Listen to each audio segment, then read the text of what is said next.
Ahoy, mates. My name's Captain Cordell, and today we're back again. Well, we're not continuing our adventures into the Pixel Box. We're actually here for another Pixel Box number three. We have a very special guest, and I am joined today by Zmakesgames. Say hello, Z.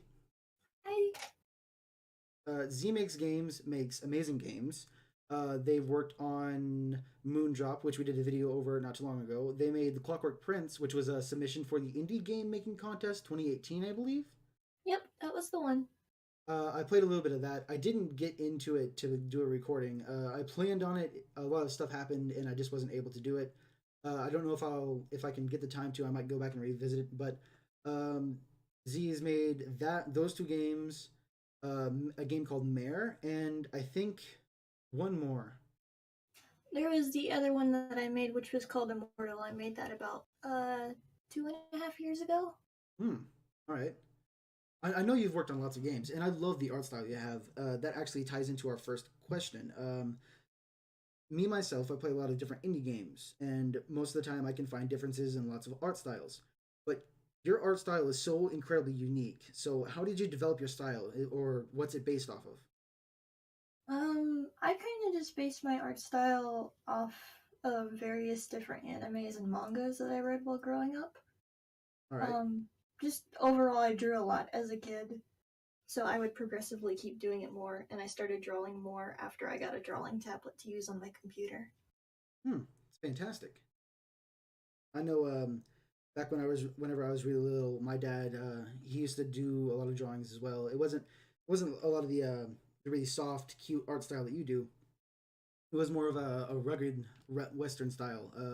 My dad grew up real tough, so he developed this real appropriate art style for him, and he's a really big dude. So he's your stereotypical really big, scary biker ish dude without the bike, but Mm-hmm. he's got tattoos all over his arms, and in fact, he's the man who gave me my tattoo. Oh, Yeah, I see. yeah. The funny part about that was I'm actually terrified of needles and sharp objects. I I I can agree with that. I am too. I I have a distinct fear of knives and needles, and yes, I am in culinary, so it makes it very difficult. But Mm. for my 17th birthday, my dad was in and out of the hospital a lot, and I was worried that maybe one time when he went in, he wouldn't come back out. So I told him whenever he got out of the hospital next, I wanted him to give me a tattoo, and he agreed to reluctantly, and he gave me one for my birthday, and I squirmed the entire time, but that's how I got the the skull and crossbones on my right arm. Hmm. That was still nice of him to give you a tattoo for your birthday, though. Oh yeah, me and my dad spend lots of time together. We he doesn't really like playing games with me, or Mm. not a lot of the games that I like playing. So we developed kind of a passion for hidden object games. The Ravenhurst series being our favorite. Ah, okay. Kind of get sidetracked there. I'm sorry. No, you're fine. So I was pondering this the entire week before we had this interview. Mm-hmm. You do a lot of different games and stories, but where do you draw this inspiration from? And how from where you make your games? Where does all this come from? Like taking a look at The Clockwork Prince and Moondrop, they're made by the same person, but they're two totally different stories, two totally different styles, two totally different atmospheres. How do you develop this? Well, inspiration comes from a lot of different places. I play a whole bunch of different games specifically on the PS4. But for like the Clockwork Prince and Moondrop, I specifically got those ideas by listening to music, honestly, that fit that kind of tone. All And right, that's where I kind of pulled inspiration from. all right, yeah, I can agree with that. Yeah. So, what brought you into making indie games? I've kind of always wanted to do video games ever since I was little, but I didn't really have the tools to do it until about 4 or 5 years ago. Because my sister bought me RPG Maker for my birthday. Yeah, I know like a lot of people when they first start out making indie games, that's what they use. It's a very good tool. It is a very good tool. You can do a lot with it. I wouldn't know. I've never messed with it myself. I know a while back, my friends and I, the other Pixels, we had plans to do our own kind of like indie game ourselves, but it never got too far. We got characters and pixel art styles done, but we never really had much as in progress to go forward with it. That's okay. You could always go back to it a different time. Oh yeah, that's the mindset we have for it right now. Hmm. All right. So, what brought you into making indie games? Um, I would kind of watch other Let's Players play different indie games, and I kind of wanted to at least try making my own. Yeah. Um, so that's kind of where Immortal started. Was I would watch people play games like The Crooked Man and stuff like that, and I would look at it going, I want to try doing that. I want to try making a really good story that gets people invested. Yeah. So, The Crooked Man, it's a game by Yuri.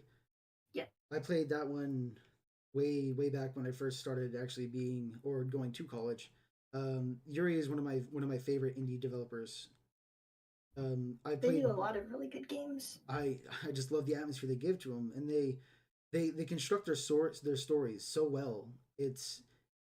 It feels like you know it, it it feels like we're reading through the story, going through the story as the character is going through it. And I've played it through multiple times, but each time I play it, it's like I'm playing it for the first time again. Hmm. I completely agree. So this next question I've got is probably kind of stupid, but did you start drawing first or did you start game design first? I started drawing first. I kind of knew the answer to that one. It's okay. No, I'd kind of been drawing a lot as a kid, and then for a couple years I kind of stopped drawing, and then I started slowly getting back into it when I got the drawing tablet. So you mentioned that your art style comes from a lot of anime and manga. Hmm. What what manga or anime is it based off of, if you don't mind me asking? Uh, I grew up with manga like Anima Plus, DN Angel. Um, I read so many. No, you're completely fine. See, me myself, I've read a couple. Well, not even a couple. I've read multiple ones. In fact, most of the stuff that I read was more than likely manga. I remember getting a whole bunch of shipments in from my local library. I'd order them from overseas, and I'd go to school with an entire stack of 20 books. And I'd go throughout the entire school day just reading each one of these books, going down this giant stack. Yeah, I can relate to that a lot. I would be the person carrying around manga all throughout school, just reading those. I had my regular book bag that had my school books and like my notebooks for when I was working on stories or scripts, and then I'd have this giant stack of like books that I'd carry in my arms between classes. Yep, that would be me as well. So, what was the first game you made, and how was that process for you? Were you going into it blind, or did you learn about it a little bit beforehand? Immortal was my first game that I ever made, and it was actually the first one that I finished. I didn't make any projects or anything. I went into it blind. I kind of foolish, honestly, but uh, yeah, I didn't really look up too many tutorials or anything at first. I was just messing around with the engine in general, trying to see how I got everything to work. Yeah, I Uh, can I can relate to that. Um, it wasn't until I started getting stuck on programming that I actually went to go look it up on tutorials. And it's like, yeah, this probably would have helped me a lot in the long run. That's probably why that game took like 3 years. Whenever I first started doing videos, I wanted to do it for a long time, but whenever I first started doing it, I had the chance to, and I sat there in front of my computer, and I'm like, you know what, I'll do it. So I was scrolling through my Steam games because I couldn't do console games like I wanted to start out with, but I was scrolling through my Steam games, and I found Alice Mare that I just bought not too long before I started, and I said, you Hmm. know what, I haven't played Alice Mare, and I have no clue what it's about, so I'll jump in and I'll play it. And after several failed test recordings, I went in and I did it one shot all the way through. I think 20 or 23 minutes, and it Hmm. was. I look back at it now and I watch it. It was the single most poorly edited, poorly recorded, cringiest thing that I've done here recently. But I look back at it and I think if I wouldn't have taken that first step, and if I wouldn't have just stumbled into this, I wouldn't have found out how much I loved it. Exactly. You gotta start somewhere. Yeah, I hope I've greatly improved, but I'm sure you have. eh, I listened to some of your newer videos and they're really good. So, well, thank you. I really appreciate that, and I should probably take this moment to like actually physically thank you for the fan art. I oh, was no problem. I was getting ready. I just gotten out of the shower and I just shaved and brushed my teeth and I just gotten back to my desk and I was doing my vocal warm ups when I checked my messages and I saw it and uh, my my wife from the other room started hearing me chuckle and then she came in and she saw the tears in my eyes and she goes, "What's wrong?" And I go, It's just so adorable. It's cute." And then she goes, "What is?" And it's like I'm just so happy to have met people in my life that can do this sort of thing, and I just can't express my gratitude towards it. Thank you very much. You're welcome. I'm glad you really like it. I'm a big fan of art and art design, and it's incredible. Thank you very much. No problem. Okay, the next question. So, what kind of games are your favorite to make? Do you enjoy making horror games, adventure games, strategy games? What's your favorite? Um, Horror and or adventure is kind of my favorite genres to do at the moment. Um, Both with horror, you can kind of branch out and do a whole bunch of different kind of things. Yeah. And adventure kind of goes into storytelling as well, and I really like giving detailed stories. So, Yeah, it's the art style, the story, and the music, the sound design. These three or four things, debatably, are mm-hmm. what really encapsulates a game and really makes an indie game. So I can really appreciate that. So, um, oh, go ahead, please. no, I was just thinking. You're fine. Go ahead. Do you have a favorite indie dev or indie game? Oh, that's a hard one. I like a lot of indie devs and indie games. Yeah, same. Um, I like games that Rukamura has made. I like games that Choco Flynn has made. Clockwork Prince, Somni Mouse. I know them all very well, but I really liked their games before I got to know them. Yeah. There's honestly a bunch of indie games that I watch on both Twitter and Tumblr and all that, and they're all doing a really great job. Currently, right now, I'm waiting for Zell. I did a video on Zell a while back Mm-hmm. before I think my Christmas break for college happened. But Zell was a really nice indie game. The author is a I think they're a standalone author. I think they've got like a small team. Maybe it's them and or two or three other people. But it's a small Japanese author over in Japan, and they're working on it. And I've been watching it on Twitter, and I've been following along, and I'm really excited about it. It looks amazing, so I'm excited for it. Okay. I don't know of that one, but I will need to look it up.